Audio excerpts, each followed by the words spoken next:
Good morning, Mo Mentorship, and we have been on a journey together.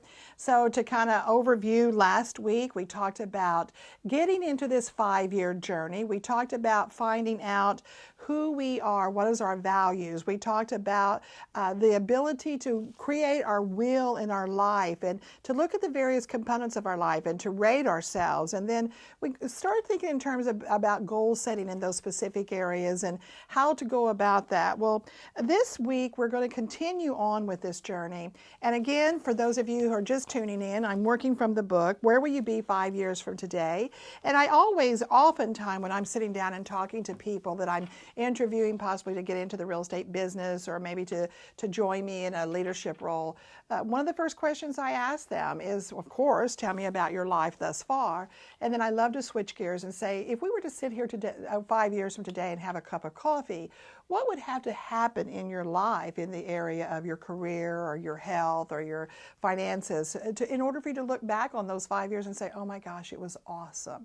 And that's really, I think, what this book is doing for us, is helping us to really look deeper into our lives.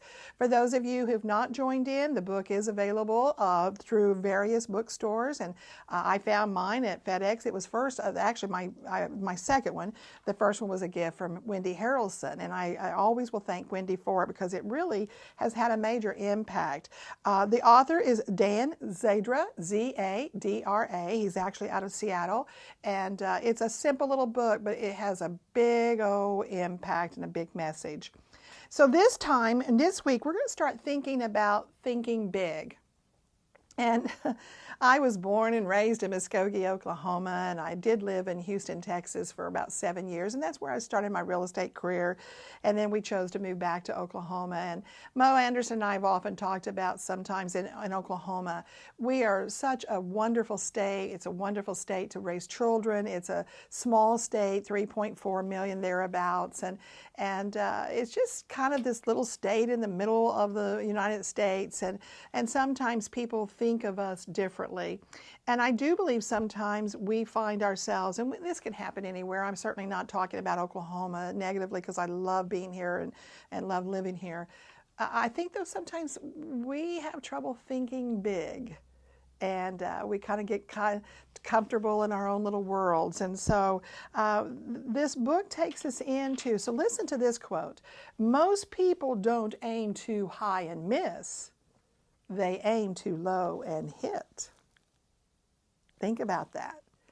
And so I think when I read that, I asked my question, do I think big enough? And through the years with being with Keller Williams and meeting people who are just phenomenal performers in all areas, in leadership, in production, in all kinds of, in training, people who are just so amazing, it's helped me to think bigger. And to always want to, we've talked about the 6 personal perspectives, and that one perspective of self-mastery, of always wanting to get better. So in thinking big, we have to think about what is the most exciting dream we could come up with. And is it impossible or is it possible? And I think so many times we think these dreams and we start allowing ourselves to think that they are impossible. So the question is, in your dream, if you knew you would not fail at something, what is it you would attempt? And I have to tell you easily, I would be singing on Sunday in front of 300 in my church a solo, and I would make their skin have chili bumps. That's the dream. That I would be able to sing a song that everybody in that congregation would love. Or maybe I might even sing in a little nightclub or something and maybe have some fun there. I love that Patsy Cline, I'm telling you that. I'd love to sing some country. So if I couldn't fail, would I do that? Yeah, but you know what? I got to think big, don't I? And I've got to be purposeful about it. So one of the things that we want to talk about when you think big is that we have to break it down into bite-sized chunks, bite-sized pieces. And the most important thing about this and dreaming big and thinking big is we cannot listen to the people who are always around us who will say, oh, you can't do that. You shouldn't do that. You mustn't do that. I have to tell you, all the time I'm working with the associates in our company who've chosen to get into the real estate business. And one of the first things they do is they send out their announcement to their centers of influence. These are their people who are their friends and their family and their acquaintances, people they do business with, etc., letting them know they're in the real estate business. And historically, they'll share with me that they get phone calls, or when they follow up with a phone call, the people will say, what? You're getting into the real estate business? Don't you know that's hard? So they're always going to hear those negative nannies who are really willing to answer or to give their opinions. We cannot have others tell us what we can or cannot do. Remember, the most joyous day is when we take ownership of our life. I'm going to say that over and over because I'm saying it to me just as I'm saying it to you. So how do we overcome this? We surround ourselves with people who do believe in us. And if you have people in your world that don't believe in you, then you need to have a discussion with them. I will tell you again, my mentor, that wonderful Mo Anderson, she has helped me in so many ways believe bigger and better about what I can accomplish.